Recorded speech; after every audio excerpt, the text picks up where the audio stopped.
ആറ്റിങ്ങലിലെ സ്ഥാനാർത്ഥി കേന്ദ്രമന്ത്രി കൂടിയാണ് ബി.ജെ.പിയുടെ സ്ഥാനാർത്ഥി എന്ന് നമുക്കറിയാം. വി മുരളീധരൻ അവിടെ എൻ.ഡി.എയുടെ സ്ഥാനാർത്ഥിയെ മത്സരിക്കുമ്പോൾ മുരളീധരന് കെട്ടിവെക്കാനുള്ള പണം നൽകിയത് റഷ്യ-യുക്രൈൻ യുദ്ധത്തിൻ്റെ ഭാഗമായി യുക്രൈനിൽ നിന്ന് തിരികെ എത്തിയ മലയാളികൾ ആയിട്ടുള്ള കുട്ടികളുടെ നൽകിയിട്ടുള്ള പണം എന്നാണ് ബി.ജെ.പി അവകാശവാദം ഉന്നയിക്കുന്നത്. അങ്ങനെ തെരഞ്ഞെടുപ്പ് ഘട്ടത്തിൽ ഉൾപ്പെടെ ഇത്തരം വിഷയങ്ങൾ എല്ലാം രാഷ്ട്രീയമായി കൂടി പ്രയോജനപ്പെടുത്താൻ മുന്നണികൾ ശ്രമിക്കുന്ന പശ്ചാത്തലമാണ് ഉള്ളത്. അതേസമയം മധ്യകേരളത്തിലേക്ക് വരുമ്പോൾ ഈസ്റ്റർ ആഘോഷമൊക്കെ വളരെ പ്രധാനപ്പെട്ടതാണ് എങ്കിൽ കഴിഞ്ഞ ദിവസം ചർച്ചയിൽ ഉയർന്നു നിന്ന ഒന്ന് അച്ചു ഉമ്മൻ എത്തുമോ, ഈ പത്തനംതിട്ടയിൽ ഉൾപ്പെടെയുള്ള പ്രദേശങ്ങളിൽ ആന്റണിക്ക് വേണ്ടി എത്തുമോ? അവിടെ അനിൽ ആന്റണിയാണ്. അനിൽ ആന്റണി ബാല്യകാല സുഹൃത്താണ്, അതുകൊണ്ട് വോട്ട് ചോദിക്കില്ല എന്ന തരത്തിലുള്ള പ്രതികരണം ഉണ്ടായിരുന്നു. അച്ചു ഉമ്മൻ സംസ്ഥാന വ്യാപകമായി UDF-നായി പ്രചാരണത്തിന് എത്തുന്നു എന്നതാണ് ഏറ്റവും പുതിയ വിവരം. അനിൽ ആന്റണി മത്സരിക്കുന്ന പത്തനംതിട്ടയിലും അച്ചു പ്രചാരണം നടത്തും. അനിൽ ബാല്യകാല സുഹൃത്തായതിനാൽ അച്ചു പത്തനംതിട്ടയിൽ വോട്ട് ചോദിച്ച് എത്തില്ല എന്നായിരുന്നു റിപ്പോർട്ടുകൾ. പുതുപ്പള്ളി ഉപതെരഞ്ഞെടുപ്പിന് ശേഷം വിദേശത്തേക്ക് മടങ്ങിയ അച്ചു ഇതോടെ വീണ്ടും കോൺഗ്രസ് ക്യാമ്പിൽ സജീവമാവുകയാണ്. ശ്രീജിത്ത് ചേരുന്നുണ്ട്. ശ്രീജിത്ത്, ഒരുപക്ഷെ ഈ പുതുപ്പള്ളിയിലെ അടുത്ത സ്ഥാനാർത്ഥി അത് ഉമ്മൻ എന്ന് പറയുമ്പോൾ പോലും അച്ചു ഉമ്മനാണ് കുറച്ചുകൂടി നല്ല സ്ഥാനാർത്ഥി എന്ന് ഒരു വിഭാഗത്തിനെങ്കിലും അഭിപ്രായമുണ്ടായിരുന്നു. അതിനുശേഷം ഈ പേര് പിന്നീട് രാഷ്ട്രീയ കേരളം ചർച്ച ചെയ്തിട്ടില്ല, വീണ്ടും ചർച്ചയാവുകയാണ്. എപ്പോഴേക്ക് അച്ചു ഉമ്മൻ ഈ ലോക്സഭാ തെരഞ്ഞെടുപ്പ് ക്യാമ്പയിനിൽ സജീവമാകുമെന്നാണ് വിലയിരുത്തപ്പെടുന്നത്?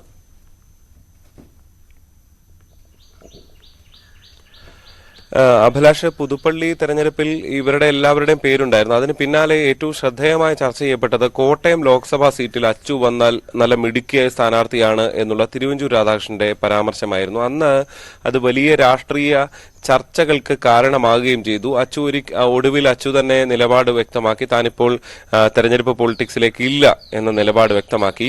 ഇത്തവണ അച്ചു ഇറങ്ങുന്നു, പ്രചരണത്തിന് എത്തുന്നു എന്നുള്ളത് പല തരത്തിൽ അതിന് രാഷ്ട്രീയ മാനങ്ങൾ ഉണ്ട് എന്നുള്ളതാണ് നമ്മൾ എടുത്തു കാണേണ്ടത്. പ്രത്യേകിച്ച് മുൻ മുഖ്യമന്ത്രിമാരായ രണ്ടു പേരുടെ മക്കൾ, കെ കരുണ മകൾ പത്മജ വേണുഗോപാലും AK ആന്റണിയുടെ മകൻ അനിൽ ആന്റണിയും BJPയിൽ എത്തിക്കഴിഞ്ഞു. അനിൽ ആന്റണി ഇതാ പത്തനംതിട്ടയിൽ സ്ഥാനാർത്ഥിയാകുകയും ചെയ്തു കഴിഞ്ഞു. ഇനിയുള്ളത് ഉമ്മൻചാണ്ടിയുടെ മക്കളാണ് BJPയിലേക്ക് പോകാൻ പോകുന്നത് എന്ന വലിയ പ്രചരണം ഇടതുമുന്നണി ക്യാമ്പ് വഴിയടക്കം വലിയ രീതിയിൽ നടക്കുന്നതിനിടെയാണ് ഈ അച്ചു ഉമ്മൻ വീണ്ടും പ്രചരണത്തിനെത്തുന്ന. അവർ വിദേശത്ത് തന്നെയായിരുന്നു, കുടുംബത്തിനൊപ്പം കഴിയുകയായിരുന്നു. എന്തായാലും ഈ മാസം 2-ന് രാത്രി അവർ കോഴിക്കോടെത്തും. 3-ന് വടകരയിലായിരിക്കും കേരളത്തിലെ ആദ്യത്തെ തെരഞ്ഞെടുപ്പ് പ്രചരണം ഉണ്ടാകുക. 6-ാം തീയതിയാണ് പത്തനംതിട്ടയിൽ തെരഞ്ഞെടുപ്പ് പ്രചരണത്തിന് അച്ചു ഉമ്മൻ എത്തുന്നത്.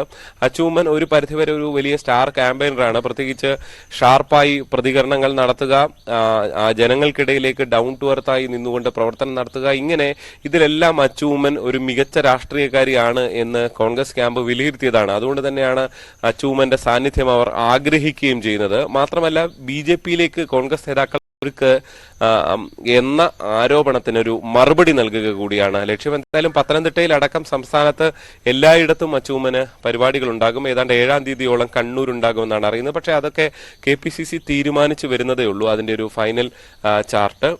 എന്തായാലും ഈ തെരഞ്ഞെടുപ്പ് പ്രചരണത്തിൽ സംസ്ഥാനത്തൊട്ടാകെ അച്ചു ഉമ്മനെ ഒരു പ്രധാനപ്പെട്ട ക്യാമ്പയിനറാക്കുന്നു. പ്രധാനപ്പെട്ട രാഷ്ട്രീയ ആരോപണങ്ങൾക്ക് മറുപടി നൽകാനും കോൺഗ്രസ് ഉദ്ദേശിക്കുകയാണ്. അഭിലാഷ്, ശ്രീജിത്ത് കോട്ടയത്ത് നിന്ന് ഈ വാർത്ത നൽകുമ്പോൾ നമുക്ക് ആ പോസ്റ്ററിൽ തന്നെ വ്യക്തമായി കാണാം, പത്തനംതിട്ടയിൽ ആന്റണിക്ക് വേണ്ടി അച്ചു ഉമ്മൻ എത്തുന്നു. ഏപ്രിൽ 6-ാം തീയതി 2024 ഏപ്രിൽ 6 എന്നതാണ്. അത്തരം വിമർശനങ്ങൾക്ക് അല്ലെങ്കിൽ അഭ്യൂഹങ്ങൾക്കൊക്കെ വിരാമമിടുകയാണ്. മുൻ മുഖ്യമന്ത്രി ഉമ്മൻചാണ്ടിയുടെ മകൾ ആണ് അച്ചു ഉമ്മൻ. സമൂഹ മാധ്യമങ്ങളിൽ അടക്കം അച്ചു ഉമ്മൻ്റെ ദൃശ്യങ്ങളും മറ്റുമൊക്കെ ഏറെ വൈറൽ ആയിട്ടുണ്ട്. അതുകൊണ്ട് ഒരുപക്ഷെ യുവാക്കളെ അടക്കമൊക്കെ കൂടുതൽ ആകർഷിക്കാൻ സാധിക്കും എന്ന ഒരു പൊതുവിലയിരുത്തൽ കൂടിയുണ്ട്.